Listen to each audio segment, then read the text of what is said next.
This video is going over mathematical modeling for Chapter 2 in Honors Pre-Calculus. We're going to go over problems 1 and 2. A rancher has 200 feet of fencing to enclose 2 adjacent rectangular corrals. So the first thing we probably want to do in a problem like this is draw a picture.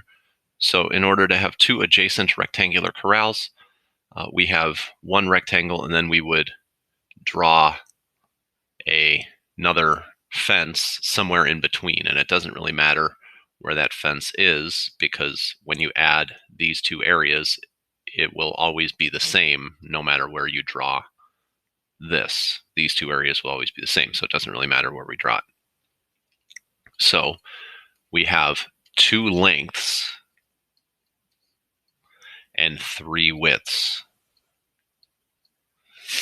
So if I add the 3 widths and the 2 lengths together, that has to add up to 200 feet.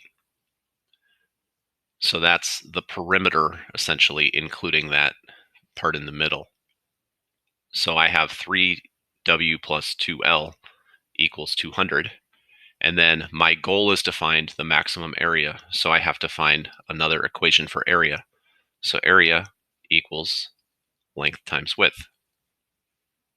So in order to get this into something that's easier to graph, I'm going to solve for one of the variables. So I'm going to solve for L. So if I subtract 3W and divide by 2, I get 200 minus 3W over 2, which I can also rewrite as 100 minus 3 halves W. So I can now replace the L in my area equation with 100 minus 3 halves W.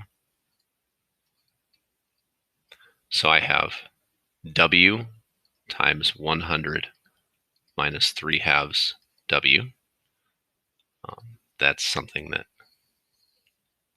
I have as an area equation, or I can multiply it out and get 100W minus 3 halves W squared. So now this is going to be what I type in the calculator in order to figure this out. So I'm going to let X represent my width and Y will represent my area. So then I graph it, and I've already changed the window to be something where it works. So you're going to want to make sure you change the window. Then in order to find the maximum area, you would hit second calc. So second trace, that gets you the calc. And then 4 is the maximum.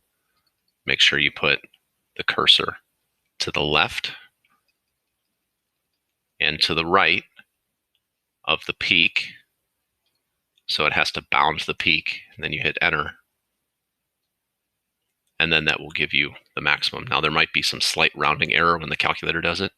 Notice that this is 33 1/3 for my width, and then the maximum area is 1,666 2/3. So that will give me the information that I need. So my width is, what was it again? 33 1/3 feet, which we tend to not like to write mixed numbers. So 33.333 feet. You're allowed to round to 3 decimal places anytime you use a calculator. We can also write this as a improper fraction. So that would be 100 over 3 feet. And it's asking for the dimensions. So that means not only do I have to provide the width, but I have to provide the length. So I will take this and I will substitute it in here. So 100 times 3 is 100. So 100 over 3 times 3 is 100. So 200 minus 100 divided by 2 gives me 50. So my dimensions are 50 by 100 over 3.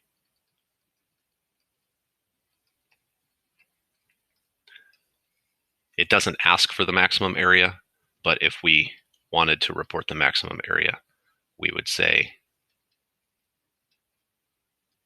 it would be that amount of feet squared. Now you can also use Desmos for this. So you can type this in here and it just gives it to you. But again, Desmos is not usable on any sort of standardized test or anything. So you have to make sure you know how to use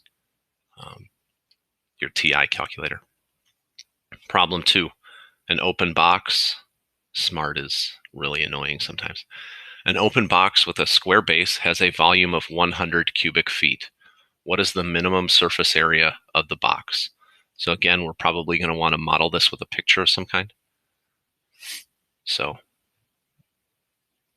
I have some sort of box. It has a square base. So that means both of these have the same length. And then the volume is 100 cubic feet. Also note that this top is not really there. It's an open top. So I only have 5 sides to this box. So it has a square base. The only thing I don't know is how tall this is. So in order to find out how tall this is, I'm going to replace this with h. And so I know that the volume, which is 100 cubic feet, is equal to x squared times h. And then I also know that I want to find the minimum surface area. So I'm going to make an equation for surface area. So there is one floor of this that has area x squared. And then there are 4 sides to this that all have area x times h. So in order to figure out what this is going to look like, I'm going to solve this equation for h. So h equals 100 over x squared. And now I can take this and replace h in my surface area formula. So the surface area is equal to x squared plus 4x times 100 over x squared. So I can simplify the surface area to be x squared plus 400 over x. So x squared plus 400 over x is going to be my surface area. And I have already typed that into my TI calculator. And this is the function. So I'm going to hit second trace, which allows me to calculate. Then I'm going to hit 3 for minimum, or I can just scroll down to minimum.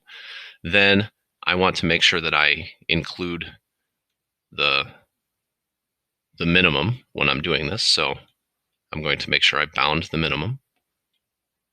And it appears that the minimum is at 5.848, 102.598. Likewise, that's true on Desmos. 5.848, 102.599. And I probably should have rounded that to 9 also. So now I can figure out that that is x. So x is 848 feet. I can find the height if I want, but it doesn't actually ask me to. And then the surface area is what it's actually asking for. So then all I have to do is report 102.599 and make sure that I get the units correct, feet squared. So the volume was in feet cubed, which means everything else is in feet. And all the sides are in feet, and then the surface area is in feet squared.